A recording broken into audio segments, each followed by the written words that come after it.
Hey guys, how's it going? My name's Oscar Mikey, and today, yes, I've got another guide video for you on Sievert. Today we're looking at the forest, and we're going to do basically a gigantic overview of that map, and I'm going to show you all the POIs and what to really look out for as you play on the forest map. I do have an older guide video on forest that's a little out of date. Like I said in my previous guide video, I'm going to be kind of redoing a lot of the old guides that I did. So hopefully you guys find this updated version a little bit more useful and a little bit more informational, and it helps you a bit more on your raids. Getting into the forest map, as you can see, obviously it's a gigantic forest, a lot of greenery, a lot of trees. This is how the map is going to look throughout. There's some water can spawn in here. Obviously dirt patches and grass and stuff, and this is the general look of the map. It will usually spawn, I mean, the general shape of it is a big square, and it can change a little bit. You can see we have this like big unplayable area here. So if I were to go around and go up into this kind of patch of land up here, I wouldn't be able to get through. I'd have to double back, go back up and then down to get around. This black area is non-playable. But yeah, the map, generally speaking, is going to come out looking like a big square with maybe some little variances like this unplayable area that kind of stretches in from the side there. But there are a few interesting POIs that you'll have to keep in mind, be mindful of whenever you come into this map. The two big ones are the town and the sawmill, and we'll go over those in a minute. Let's take a look at the map itself and kind of what you can expect when you're exploring this place. You can find some chemical radiation fields and fire radiation fields. They'll have the little crystals, green and red crystals you can find. There are no blue crystals on this map, no electrical anomalies. You will also find hidden stashes. Those are good for, you know, generic loot, and sometimes you can find some good items in there, some good ammo or gold items that are worth a bit. There's also bandit camps. There's lots of bandits on forest. You can see these guys just as an example. There's a mix of bandits wearing level 1 to 3 armor in this map most of the time. As you progress the game, you'll find more difficult enemies here, especially with the Green Army and the Crimson Corporation and the Watchers. They'll start spawning in some high-tier armor guys with good guns and ammo. But these camps, like these little hideouts with cinder blocks and stuff, these are always going to be bandit camps, always going to be bandits here 100%. There is a chance to find some cool containers like attachment boxes, electronics boxes, medical boxes, and did I say attachment boxes? Attachment boxes. Especially in the early game, I think it is worth taking these camps, killing all the bandits. I mean, you can get a decent amount of loot from these, including like from the bandits themselves. Here is another camp. This one is always going to be loners. These guys, they look naked, they don't have any armor, they start neutral. The loners are tied to the barman's reputation. So anytime you do a quest for the barman and you complete it, that's going to give you rep for the loner faction, and that's who these guys are. So they start off neutral, like I said, but they can become unfriendly to you if you push them around and you bully them and you kill them enough. This camp, it's 100% all the time going to have loners at it. And there's always a medical box in the top right corner with a little wooden crate off to the side. And then the building itself can have a chance to spawn filing cabinets or, I believe, toolboxes. But sometimes you'll even come across these camps and a lot of these guys, or maybe even all of them, will be dead already. They either got in a big gunfight or, you know, something happened. So it's basically free loot. There are these little houses dotted around forest. They're kind of all over the place. It's RNG, kind of like where you'll find them. This one's in a little bit of a weird spot. It's kind of on top of some water, but these have a chance to spawn bags, loot bags, the green ones. Those can have bolt cutters in them, which I know are a problem item for a lot of us in the Sievert community. But they can also be, these houses can also be empty. They can have a chance to spawn nothing. This layout, actually, this is the layout of the house that has no loot in it. There's just nothing going on. It's always going to be this way. Whenever you see a house with this couch here and the table and the stove and the cabinets in this kind of orientation, this is the kind of dud house. There's never anything in it. In terms of wildlife on forest, you're going to find wolves, boars, and ghouls here. Those are like the dangerous ones. Obviously rabbits as well if you need to get the meat from those. No blinks, no bigs, nothing crazy like that. Just the wolves, the boars, and the ghouls. And we'll get to the ghouls again in a minute. There's a POI that we have to look at for them. Actually, let's take a look at it right now because it's right near where we just saw those wolves. There is a ghoul cave on this map. This used to be a location where you needed to go for a quest. You would get a quest from either the barman or the Green Army where you had to bring in a stick of dynamite and blow up the cave from the inside. Find some barrels or like something at the very back of the cave, plant the dynamite, and then race out before it explodes. They got rid of that quest. I'm not really sure why. I'm not sure if they ever gave an explanation. Maybe it was tied to some kind of like bug that was in the game.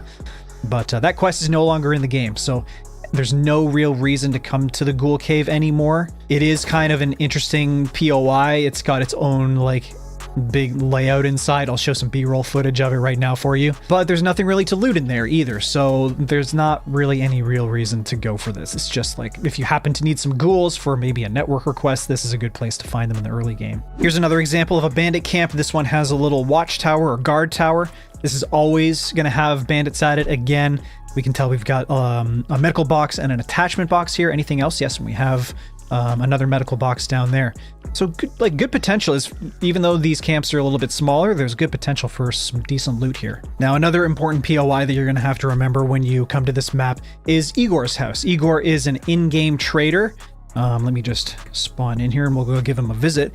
He won't show up for you at the start of the game. When you begin your save, he will be invisible on the map. You need to find him naturally the first time, but when you speak to him, and he will have a task for you that you can accept, and then you successfully extract from the map, he will show up on your actual like game map every single time you come back in after that. As you can see here, I've got him marked, and the location of his house is procedurally generated. It's going to be randomized on the map, where like it could be pretty much anywhere.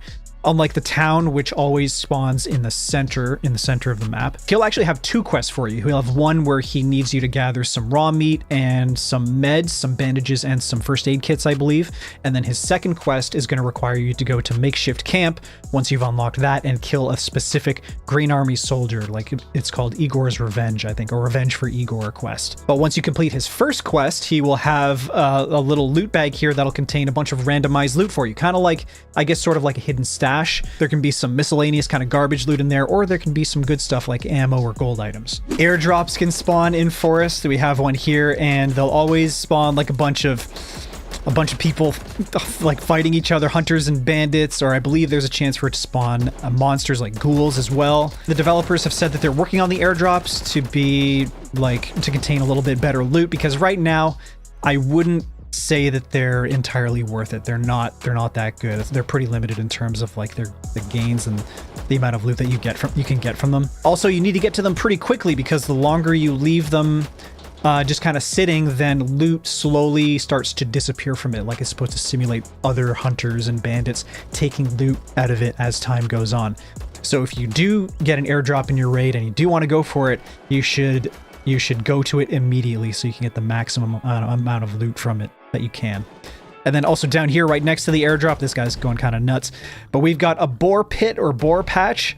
These will show up on your map as just big dirt circles. They're very clear to see, and if you ever need to get boars, boar tusks, or anything that boars have, their pelts or whatever, this is a great place to do it. These are on most of the maps actually. You can find them like pretty much on every map except for maybe Zakov and the mall. We also have these camps down here. I'm trying to find as many of these as I can. This one will have either Green Army or bandits. There's a couple of camps like this that have a chance to spawn like one faction or the other. It's usually bandits or Green Army. This is one of them, and you can also find a bunch of containers here as well. Toolboxes, attachment boxes, medical boxes, and sometimes electronics boxes, I believe, as well. This one looks kind of barren. Looks like we got no boxes at this one, but they're definitely worth checking out, especially if you're neutral still with the Green Army. The Green Army begins neutral with you at the start of the game. And like, why not? It's free loot. You can just walk in and they won't shoot at you at all. So that's really nice. This camp here is another example of a bandit camp. It's always going to have bandits at it, and you will also have a chance for containers on the outside, toolboxes, medical boxes, attachment boxes, things like that. And then inside, I believe you have a chance to get filing cabinets and toolboxes. This camp here is also, I believe this is always bandits now. It used to be either Green Army or bandits, but I think it's only bandits now. Same type of deal. You have a chance to find medical boxes, toolboxes, and then inside the buildings can be either toolboxes or filing cabinets. Lots of bandits at this one. There's also another camp that's kind of like a pumping station. You'll see some big pipes with 2 sheds and kind of a wall around it. That one has a chance to be either Green Army or bandits. Some good loot at that one too. There will be some containers, or there has a chance to be some containers on the outside. Same thing, medical boxes, attachment boxes, ammo boxes, stuff like that. And then inside the sheds it can be a chance for filing cabinets or toolboxes. Now, if you're really on the search for some tools and some components and scraps and stuff, there's one location on Forest where you have to go. This is like the best place to get that kind of stuff. The first of the two big POIs that you need to be aware of on Forest is the sawmill, and this is it here. The location of the sawmill is tied to the random generation or the procedural generation in the map. Whenever this map builds itself, this could have a chance to spawn pretty much anywhere on the map, like all around the town. The town is pretty much locked to the center, but the sawmill can be pretty much anywhere. The sawmill is always going to be protected by the bandits. There is a chance for hunters to spawn around, and you may find the hunters battling with the bandits. Around the outside, there's going to be all these lumber piles with bandits and hunters kind of roaming around. There's a dead green army guy here. But definitely lots of toolboxes. You can see they spawn all around the trucks and the lumber piles, even along the bottom edge here. We don't have any spawning now, but there is potential for loot boxes to spawn around the bottom edge. And then also behind these piles of cinder blocks, there can be toolboxes or I believe electronics boxes. I've seen electronics boxes there as well. We have these sheds on the right-hand side. Same kind of deal, toolboxes or filing cabinets. That's what you can expect to find in these most of the time. And there's a bunch of them here. I think there's at least 6, 2, 4, 6, yeah, sheds. And then we have more toolboxes. We have a med box right there behind that barrier. And then once we get into the central part where it's paved over, the floor is paved concrete or whatever, there's more toolboxes in between these lumber piles. And then there's a cluster of bandits in this area with a chance for 2 level 3 guys. I don't think it always spawns 2. Sometimes it's only 1, but it looks like they're already dead. These guys with the gray and red armor, their armor's level 3, and they have a chance to spawn with some pretty deadly weapons. Some like 7.62x54R guns like SVT-40s. Those are really dangerous in the early game. So if you do come here, make sure to be mindful of these guys. They always spawn in this area. They can wander a little bit, and especially once they aggro on you, they'll chase you out of this area and they'll go outwards pretty quick. But they're always kind of like clustered in this little area with the pylons and close to this entrance to the actual sawmill itself. And then don't forget, you can also find a hunter 99% of the time on this right-hand kind of entrance. There's this little break in the wall where you can come in. There's usually a hunter over here. I think that's a pretty like dependable spawn. Don't forget about him because he can kind of be hiding up in this top corner and just wander down here and sneak up on you after you're done killing everybody and just kind of gank you while you're looting the bodies. There can be containers up along the top edge right against the wall of the sawmill itself as well. There can be medical boxes or I want to say loot bags or toolboxes along there in a couple of different spots, including up here in this corner. Yeah, we've got a toolbox and a medical box right there.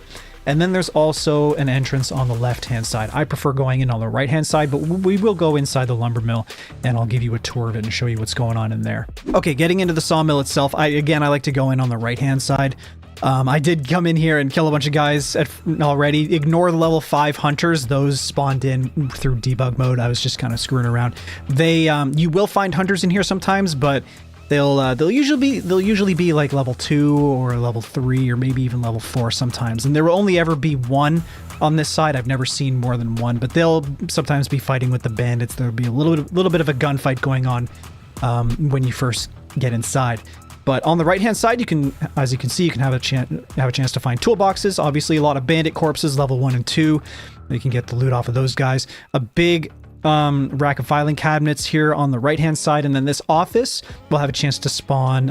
Actually, I think it always spawns a level 3 bandit. That's who this guy is here, and he'll be kind of chilling in the office, waiting to aggro you as soon as you walk past. But then there's also a quest item location here. It'll be a safe that spawns right here, and that quest is for the Green Army. You'll need to retrieve a USB stick, get that out, bring it to the general, and it's just like an item retrieval quest. Very easy. We have a medical box in the bathrooms. Always check the bathrooms for medical boxes. Usually a good chance of those spawning in there on every map, wherever the bathrooms are.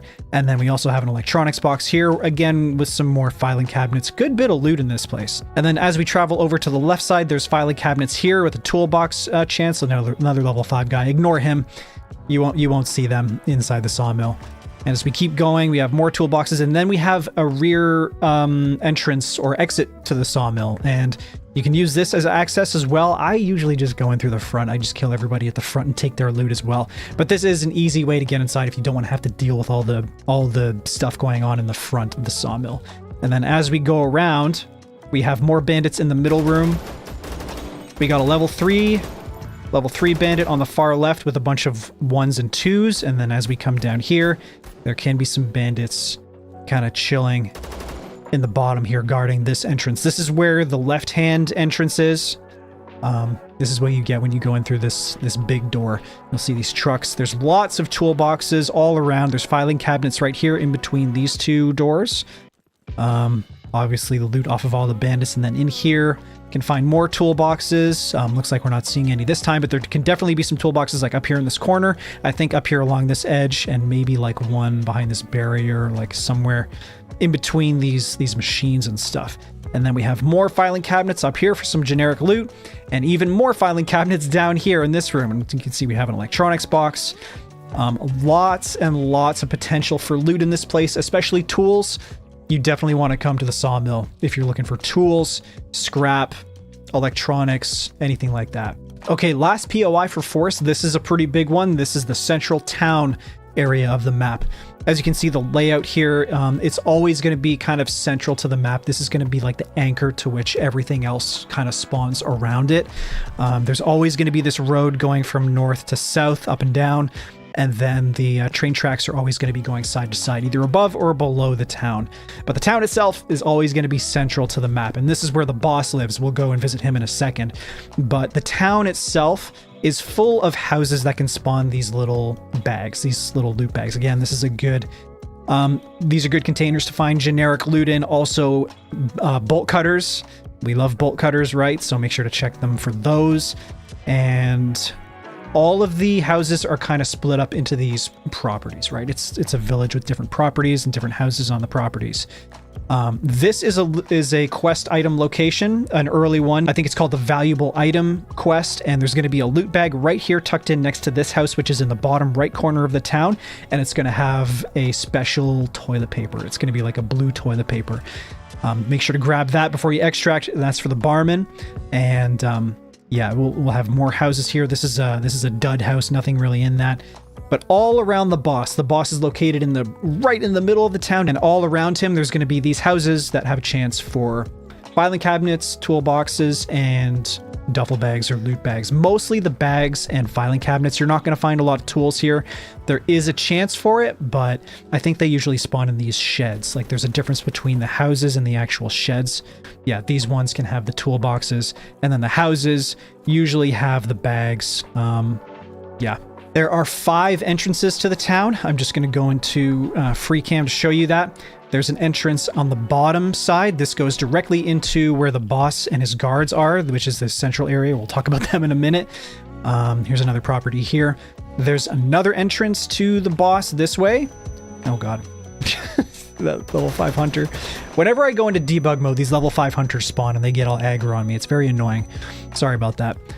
But yeah, there's this entrance on the left-hand side as well. I like to attack the boss from this angle because it's kind of a long corridor where if they decide to push like that, then they don't have any cover, and I can easily fall back to go around this edge and shoot them as they come out. So this is a really advantageous spot. If you want to learn more about Lazar and how like tactics and strategies to fight this guy, I did do a video on all the bosses in Sievert. Make sure to check that out. I will leave a link to it in the video description. But moving on, there is another entrance going up on the top, kind of top left corner. This will bring you into a long kind of road that kind of cuts across the top of the town. There will be another quest item located in here. It's a dead body where you have to find some documents, but that comes later in the game.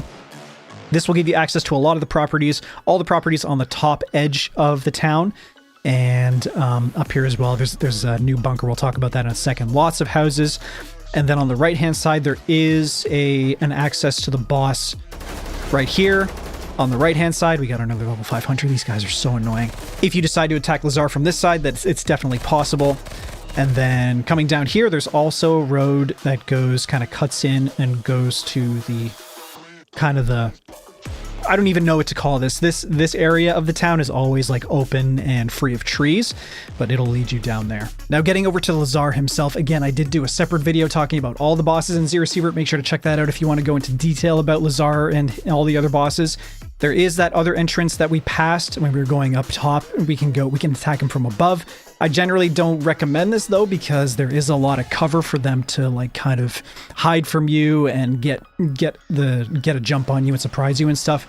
I prefer attacking from the left-hand side, but Lazar is this guy with the yellow visor. He has a ᴢᴇʀᴏ, which is a 9x39 gun, very good gun. And then he has 4 guards with moose guns, which are 9x18 submachine guns, or EC74s, or maybe even some ECMs, which are 7.62x39. I've seen 1 or 2 of those before. They could be a pretty good fight. The guards have a little bit more health points, I believe, than typical bandits. But once you kill Lazar, he has a key on him for the police station, which is here. So once you finish killing all of them, Lazar is always going to have the key on him. Kind of blocked by my camera here, but it's a 100% spawn chance. He'll always have it, so don't worry about killing him and not finding the key. There it is. And it unlocks a gate at the back of the police station where all the goodies are. So these are pretty much static spawns. I think there's always going to be these medical boxes back here, a couple of safes, an ammo box, and 2 attachment boxes.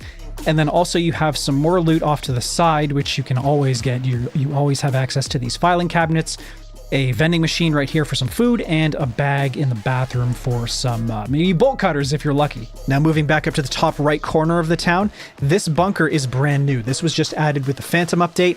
And once you go in here, I will have to do some trickery to actually get inside this, but it is accessible from the very beginning. It doesn't open up until you get the quest from the barman that requires you to go in here, but I'm going to cheat a little bit. I'm going to go into debug and then just use flycam to get in. And honestly, there's not a whole lot going on inside this bunker, besides like needing it for a quest. And there is a little bit of loot down here. We have a row of 5 filing cabinets, which is good for generic loot. There's nothing else, really. There's one more container off to the side. I'll show that in a second. But there's nothing in the bathroom. There's nothing in this kitchen area. There's nothing down here past these gates for now, at this point in the game. I don't know. It seems like, I don't know why they would put these hallways here if they didn't plan on adding something. But as of right now, there's nothing there. There's nothing in the office either. There's all these tables and, you know, computers and stuff, but there's nothing lootable. And then we go in here and we have a little Easter egg to the Sievert, you know, the Modern Wolf filming studio where they do all of their bunker update videos and devlog videos and stuff. And there's a container that always has a spider little submachine gun in it. It always has only this gun. They did a skit, a video on the Sievert channel where some guys went into the bunker and they found one of these guns. So like this is like a little shout out, a little Easter egg, if you will. And then the camera that's set up pointing at the set here, that's going to have your quest items in it. That's going to have the battery and the cassette tape. You need to bring these back to the barman once you, obviously once you have the quest and you're actually able to get in here. These are the items that you have to bring back to him to complete those that quest. And that's really all there is to it, guys. That's the Forest map kind of through and through. That's a lot of solid information for you to get a jump start on Forest and kind of get a handle on where things are, what you can expect when you go to certain areas, and prepare you for a couple of quests that you'll come across in the early game. If you want to go a little bit deeper and you want some extra knowledge so that you can be more prepared when you go against the boss of Forest, Lazar and his guards, make sure to check out this video. I already did a guide video on all of the bosses in Sievert and going over a little bit of tips and some good strategies to use when you go up against those guys. Anyways, that's going to be it for this one, guys. Thank you so much for watching. Make sure to like the video if you did enjoy it, subscribe if you want to see more, and I'll talk to you guys in the next video.